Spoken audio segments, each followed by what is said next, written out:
February 5th, the F words. No, it's not the word you think it is, though that word you are thinking has become pervasive in our media and our culture. The F word to which I refer is fear. In the world we inhabit, fear abounds and is magnified by the media. Advertisers promote the fear of lack and fear of non-acceptance. The latest news parades a never-ending litany of current dangers and fears of the day, the latest catastrophe du jour. When news was once factual, it has now become maybe true. Sources are secret or non-existent, reality blurred, and fear promoted. If pride is our enemy's first weapon of choice, fear is the tool of second choice in our enemy's arsenal. There is plenty to fear in the mere living of life, whether from disease, loss of loved ones, inability to earn what we need, accidents, conflicts large and small, natural disasters, and more. Relationships dissolve and brokenness abounds. Sounds dismal, doesn't it? Living in a world overflowing with fear drowns our hope and leaves us dog-paddling for our very lives. This all comes as no surprise to God. When He created mankind in His image, one unique quality set us on the path to determining how much fear would rule our lives. He gifted us with the ability of choice.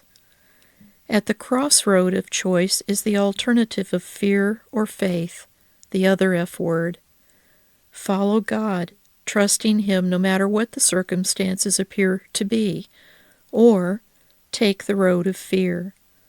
Listen to His instructions, stepping closer to Him in faith, or take the worldly route, which leads to increasing panic. Draw courage and fear through fellowship with Him, or cower in the corner of fear. Fear will be thrust upon us by the world in which we live, but the choice is ours, whether we will bow to fear or bow to the throne, subject to the enemy or a subject of the King. God has given us the weapons required to fight whatever battles we face, and He never leaves us alone.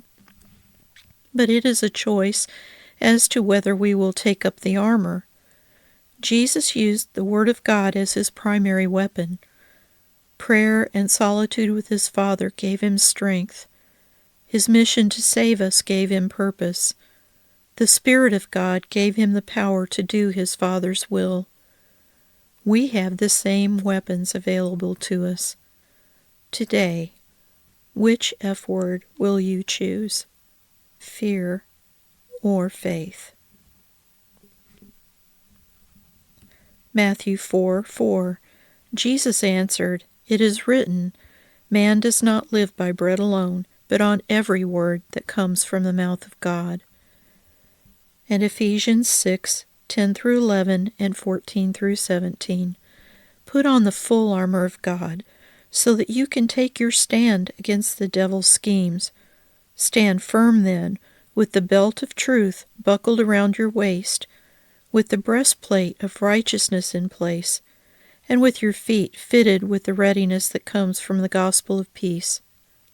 In addition to all this, take up the shield of faith, with which you can extinguish all the flaming arrows of the evil one.